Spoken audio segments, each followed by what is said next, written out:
All right, we are live officially. So, good afternoon, everyone. My name is Shannon Simmons, and I'm the Marketing and Communications Coordinator here with SC Thrive. And today is officially Giving Tuesday. So, I'm so excited to bring this presentation to you guys right now to help celebrate such a special event. And I'm here with some colleagues, but I'll let them introduce themselves in a second. But I do at first want to give you a little bit of blurb about Giving Tuesday. So, Giving Tuesday is a movement that unleashes the power of radical generosity around the world. Giving Tuesday reimagines a world built upon shared humanity and generosity. The common mission is to build a world where generosity is a part of everyday life. Whether it's making someone smile, helping a neighbor or stranger out, showing up for an issue, or for people who we care about, or giving some of what we have to do for those who are in need. Every act of generosity counts, and everyone has something to give. Here at SC Thrive, we proudly serve the state of South Carolina by providing innovative and efficient access to quality of life resources. And this year, with your generosity, you will help support the continuous growth of our military and veteran personnel initiative. If you would like to support such a worthy cause, please go to donate.scthrive.org, and there you can make your contribution. And this is what we want to highlight today with some of the veterans that we have here on staff. So, welcome to Conversations with a Veteran. And we're going to go ahead and get started with our conversation today. We have three of our team members on staff who are veterans. And I guess we just get started. Everyone can go around and introduce themselves and what branch of the military you were in. Hi, my name is Eva Shockey, and I was active duty Air Force, and I served for 15 years. Awesome. And I'm the training and veterans manager here at SC Thrive. Thank you. Tasha, how about you? Hello, my name is Tasha. I am the SNAP and Veteran Coordinator here with SC Thrive. I'm located in the upstate. I was in the Navy for 4 years, and so I enjoyed my time in the service. Awesome. Thank you. Hi, my name is Andre Chisholm. I am the Contact Center Director for SC Thrive, and I was in the United States Navy for 4 years. Awesome. Thank you guys. Thank you guys so much for your service. And I want to encourage anybody who's on this live stream, please leave a comment below if you're a veteran yourself or if you have a family member that's a veteran. For me, just for clarification, I am not a veteran. I grew up in a military family though, so this is why it's something that I'm really passionate about, and I'm really happy to be able to be a part of this team and this initiative this year. So I guess we can get started with the first question. What you can go around. What was your specialty while you were active?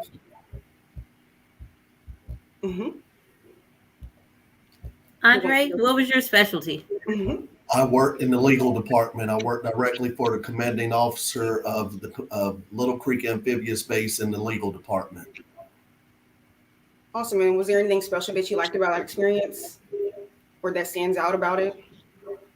Sure. It allowed me opportunity to meet a lot of different sailors while in the Navy and helping them with life issues, helping them with legal matters, and just being assistance to my fellow shipmates. Awesome. Thank you. Who's next? Tasha or Eva? Tasha. So I was my specialty was supply. I was on the USS Porter and the USS Preble, and so that was my specialty in the Navy. Awesome. Is there anything that stands out about that experience for you? I love serving alongside my fellow brothers and sisters in the military, and it was just a great experience. I got a chance to travel the world and just proudly serve my country. So I enjoyed my whole time there. Nice. And last but not least. So my career field was services, and in the Air Force, services is compiled of 7 different career fields, or sections of the career field. So as a services journeyman troop, we actually help people from the cradle to grave. So what that meant was we helped them get to the base in lodging, we fed them, we clothed them. We basically got them services after they got out of the military. And if they passed away, we actually helped them through mortuary services as well. Mm-hmm. Awesome. And we just got a comment. I'll show it on the screen. Richard Moses says, thank you guys for your service. Thank you, Richard, for that comment. Awesome.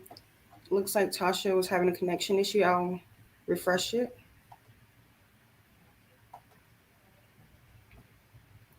Awesome. Okay, so we can move on to the next question while Tasha gets reconnected. So how did that experience working in that field affect you now? How does it affect you in your everyday life, or that transition out? How did that go for you guys? For me, I think that it inspired me to help people, even though I'm not in the military. So I still have a passion in helping people, not only veterans, but the community as well. I've worked with non-veterans as well as veterans to help them get the resources they needed to self-sustainability. So awesome. Thank you. How about you, Andre? For me, it taught me definitely pay attention to detail.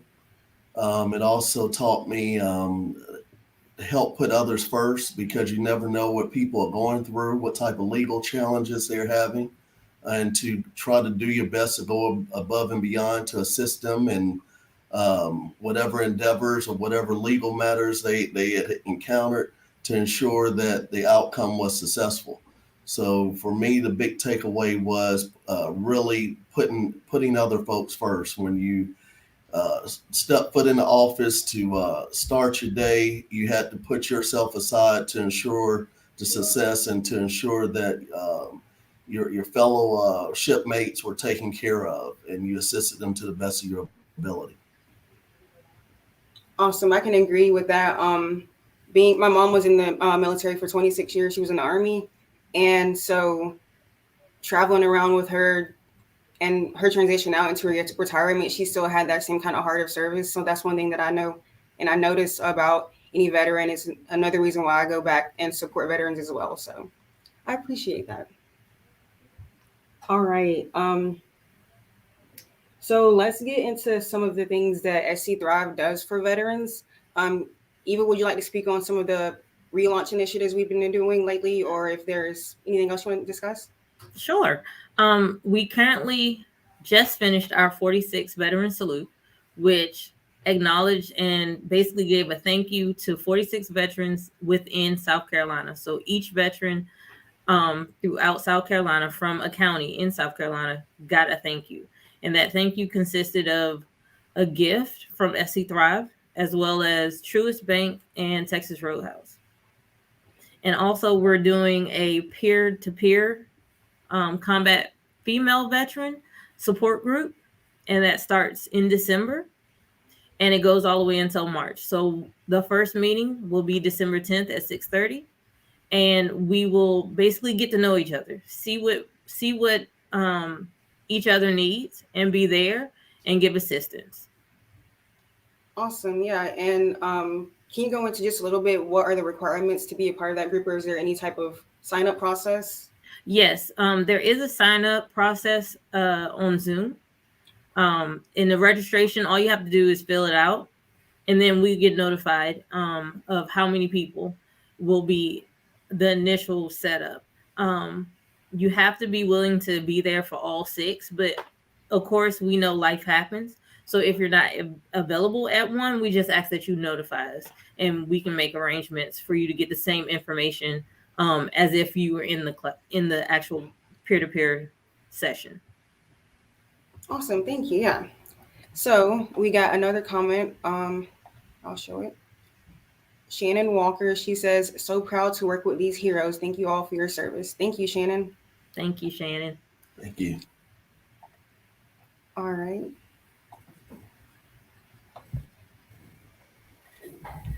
All right, cool. I'm glad you were able to reconnect, Tasha. The only thing that we just went over was Thank you. how did your experiences in the military, how did that affect you now whenever you're transitioning out? Is there anything that stands out, or is there any skills that you learn specifically use now? So can you speak on that? Let's see if it's not frozen.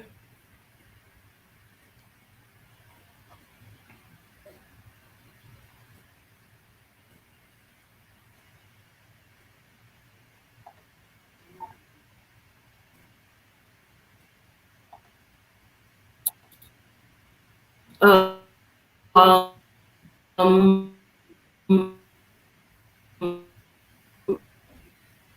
I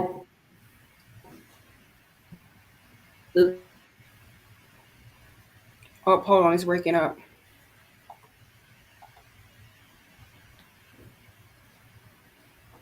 Can you try again, Tasha? We'll give it a minute to come back.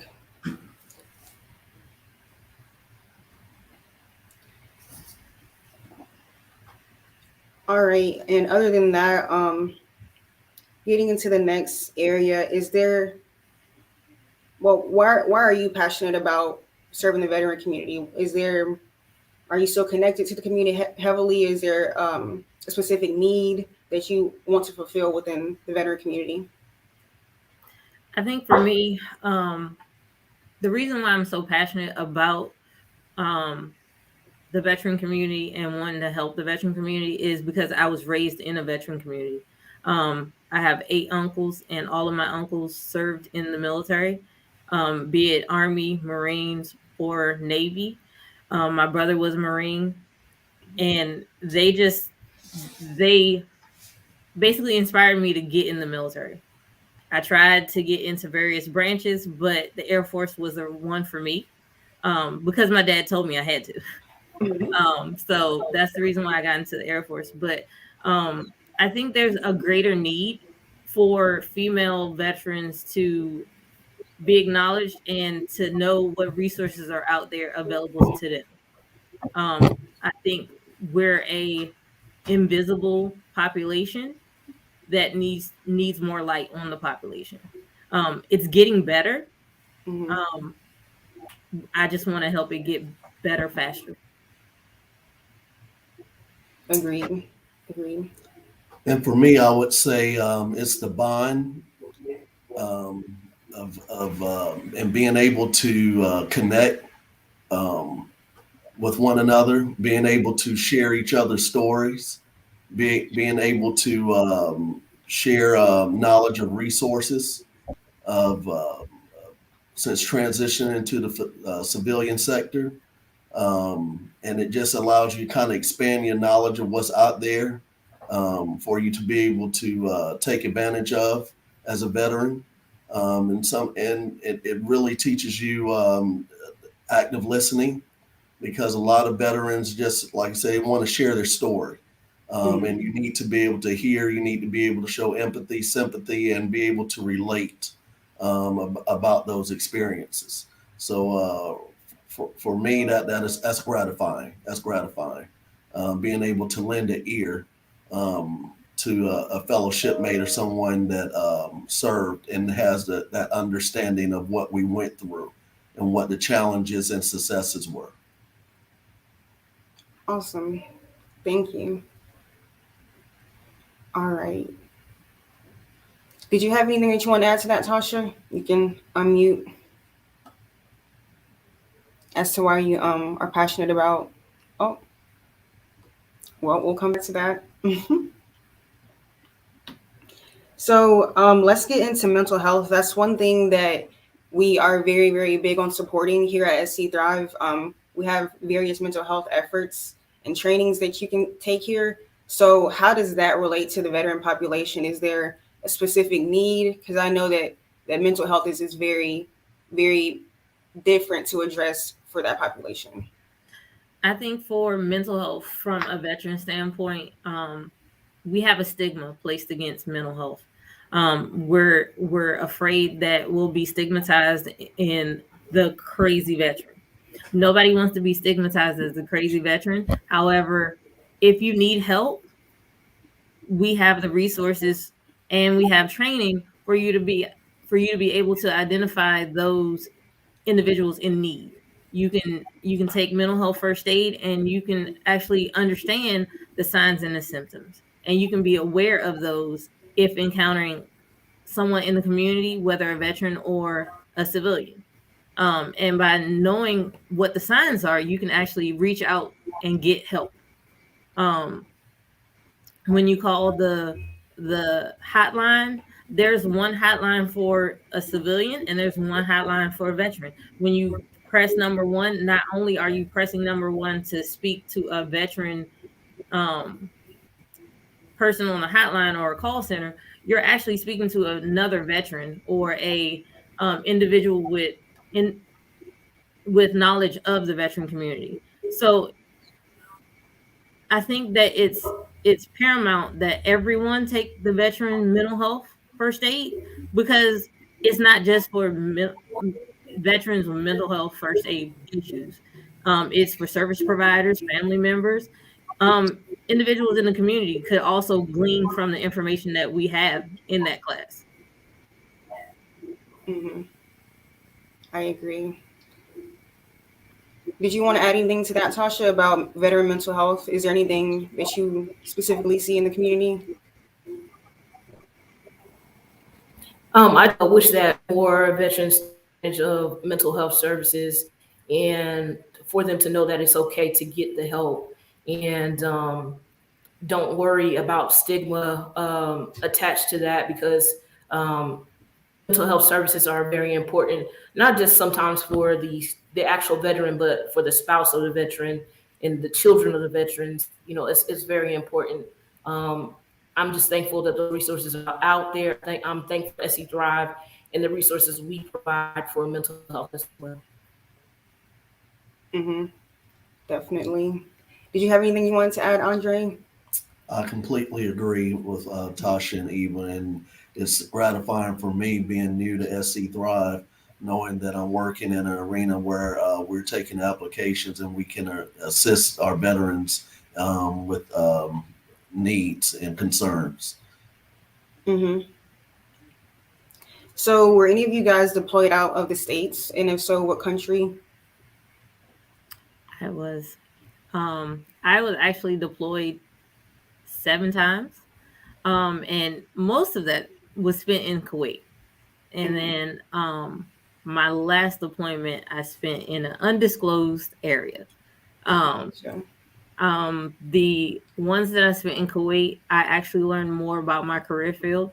So I actually got to manage. I actually was a recreation manager.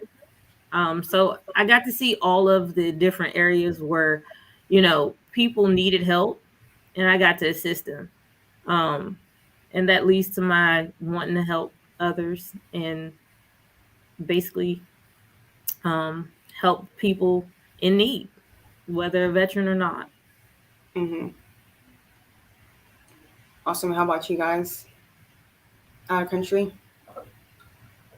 Was not no excursions and no tours outside of the country. Hmm. I was able to do one tour in Iraq. I was able to go to Hong Kong, Singapore, Dubai, Oman, and several other countries. Hmm. I'll put a side note in there. My mom went to Germany, but in States, my mom took us to Massachusetts, which was a very, very different experience from South Carolina. But I definitely learned a lot too. Like you said, it's important to address the whole family, because um, we all are a part of it. We all are a part of this experience, and it affects your children just as much as it affects you. So I'm just thankful that my mom was able to keep us all together, and that I was with my brothers too. So we definitely just stuck together. That's one thing that she always emphasized for us that I still stick by now. That's awesome. All right. We'll kind of end on a positive note. Was there anything funny that has happened to you guys while during your service time? You can't think of funny moments. I'm sure there might be something. Hmm. I would say for me, I'm not sure if it was funny for me, but it was funny for some of my fellow shipmates. When I first entered into the military, you had to go through a litany of exercises and shots, and you had to get a penicillin shot, which was pretty intense. And the closer I got to my time to have to take my shot, the more the anxiety grew. Oh goodness. And it was pretty funny to my fellow shipmates. I will share one other time where we had to go into the gas chamber, and you had to remove your gas mask, and you had to say the name of your company. You had to say your social security number, and you had to give your full name, and then you could exit out of the gas chamber. Well, I must have fallen short of giving some of that information, and they cycled me back through the gas chamber. So that was pretty funny to some of my fellow shipmates, but that was the experience that I didn't find too funny, and I definitely did not want to go back through or do it ever again. No kidding. How about you guys, Eva and Tasha? Did you think of something?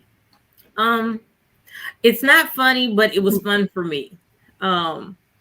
We have a combat dining ceremony in the Air Force. I don't know if they have it in the Navy, but everybody gets dressed in, like, you can put together any concoction of a military uniform. You just have to look military. And your spouse can come, but you must bring water bottles and spray guns, water guns, spray guns, grenades, whatever you can get. And they have a grog bowl, and the grog bowl has whatever you concoct. So my husband got sent to the grog bowl because he did not salute a lieutenant. So at the combat dining out, you're not supposed to salute anybody. And if you salute anybody, you automatically go to the grog bowl. So he actually had to drink what was in the grog bowl. So that was funny for me because I didn't have to go. Oh goodness. How about you, Tasha? I don't really have any funny stories. I've had some fun experiences crossing the equator on the ship. I don't know if you guys have ever heard about crossing the equator, but they wake you up super early and you put on these cut up t-shirts that you kind of design yourself, and they make you do a series of obstacles through water, through bubbles, through just all kind of different things. And you're there for most of the day. If you have already crossed the equator before, you don't have to do it, and you kind of get to make fun of everybody else that hasn't. So unfortunately, on my deployment, I hadn't crossed the equator before, and I had to go through all of that, and it was a fun experience. Just flooding out the P-ways with water and just kind of sliding through there like a slip and slide. It was a really fun experience. Awesome. That's good to hear. So is there anything else that you guys would like to add before we close this out? Any advice or any final words you want to add? The advice I would like to say to the veteran and military community is take care of yourself. Mental health is paramount, whether you're in the military or out. So even though the stigma is out there, it's best to get the help that you need when you need it, because most people go without mental health care for 10 years. And 10 years doesn't seem like a lot, but you can do a lot in 10 years. I did a lot in 5. I got married, had kids, became a staff sergeant, became a tech sergeant. And in that 10 years, things were identified. And I actually took it upon myself to self-identify and go get the help. So I encourage everybody to have the courage to go get the help and self-identify if need be. You don't want to wait until somebody else has to identify you as needing mental health. Mm-hmm. I agree. I would say letting them know that they're not in it alone, and that there are folks out there that they can reach out to talk to. There are resources out there that you have to be proactive to take advantage of those resources. But like I said, the main thing is you're not in it alone. If you need to talk to someone, if there's something that you need, there are plenty of resources out there that you can take advantage of, but you have to be proactive in seeking those out. That would be the biggest takeaway from me. Awesome. Thank you. Anything else, Tasha? I just agree with what they said. I think for me, the most important thing is for veterans to connect to other veterans in the community, because whatever resources they have, they can share with you. Resources like SC Thrive, resources like other veteran organizations that help with supporting mental health. And the resources, like they said, are out there for you. And, it's up to you to go out and try to access those resources, and not only access them, but share with others what you find. Mm-hmm. Awesome. Thank you, guys. Well, we're going to wrap up for today on this Giving Tuesday. Anybody who is on this live stream, you can learn more about our military and veteran efforts by going to scthrive.org. And like we said before, any donations that we receive today are going to go help continue to grow our military and veteran efforts. The link to do that is donate.scthrive.org. So thank you guys for that. Like we said, donate.scthrive.org for this Giving Tuesday. We really appreciate all the love and support, and we really appreciate anybody in the community who is going to help support these efforts this year. Thank you guys so much, and have a great holiday season. Thank You as you. well. Thank you.